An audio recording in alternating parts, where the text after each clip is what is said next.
KG school এর full form কি, কে প্রতিষ্ঠা করেন, এর মূল বৈশিষ্ট্য কি? কেজি স্কুলের ফুল ফর্ম হচ্ছে কিন্ডার গার্টেন। কিন্ডার গার্টেন বাংলায় শিশু উদ্যান বা শিশুদের বাগান। এর প্রতিষ্ঠাতা হচ্ছে বিখ্যাত শিক্ষাবিদ ফ্রয়েবল।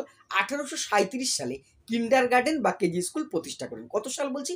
1837 সালে বিখ্যাত শিক্ষাবিদ ফ্রয়েবল কেজি স্কুল বা কিন্ডার গার্ডেন প্রতিষ্ঠা করেন। এখানে তার শিক্ষার উদ্দেশ্য, প্রতিষ্ঠার মূল উদ্দেশ্য কি? শিশুদের যত্ন সহকারে পড়ানো। কিন্ডার গার্ডেনে তিনি বলেছেন শিশু হবেন ফুল বা ফুল গাছের মতন, আর শিক্ষক বা শিক্ষিকা হবেন মালি।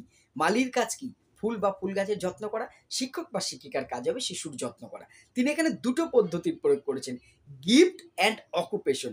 গিফট মানে আমরা জানি উপহার, অকুপেশন মানে বৃত্তি।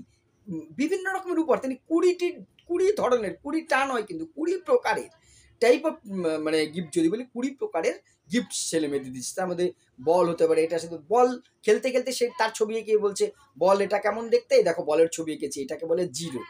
এই যে এইভাবে সংখ্যা চেনানো, এটা হচ্ছে গিফট। এবং অকুপেশন কিছু হাতের কাজ, ফুল তৈরি করো, মাটি দিল, এটা দিয়ে কিছু তৈরি করো, রং করো, এই ধরনের অকুপেশন।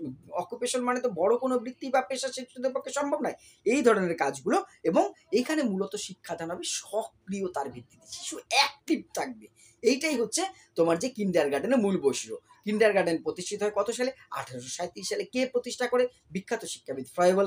এখানে মালিকে, মালি হচ্ছে শিক্ষক বা শিক্ষিকা, ফুলকে শিশু। এখানে দুটো পদ্ধতি তিনি ব্যবহার করেছেন, কি কি? গিফট অ্যান্ড অকুপেশন, বৃত্তি এবং উপহার। মূলত এর শিক্ষাদানের মূল বিষয় কি এখানে? সক্রিয়তা, শিশুর সক্রিয়, শিশুকে অ্যাক্টিভ অ্যাক্টিভ রেখে শিক্ষা দেওয়া হবে। এই সংক্রান্ত প্লাস এসএসসি এসএলএসটি এডুকেশনের সমস্ত বিষয় একদম বিস্তারিত সিলেবাস ধরে আলোচনা করা আছে। প্রান্সার ইউটিউব চ্যানেলটি দেখার অনুরোধ রইল। ধন্যবাদ।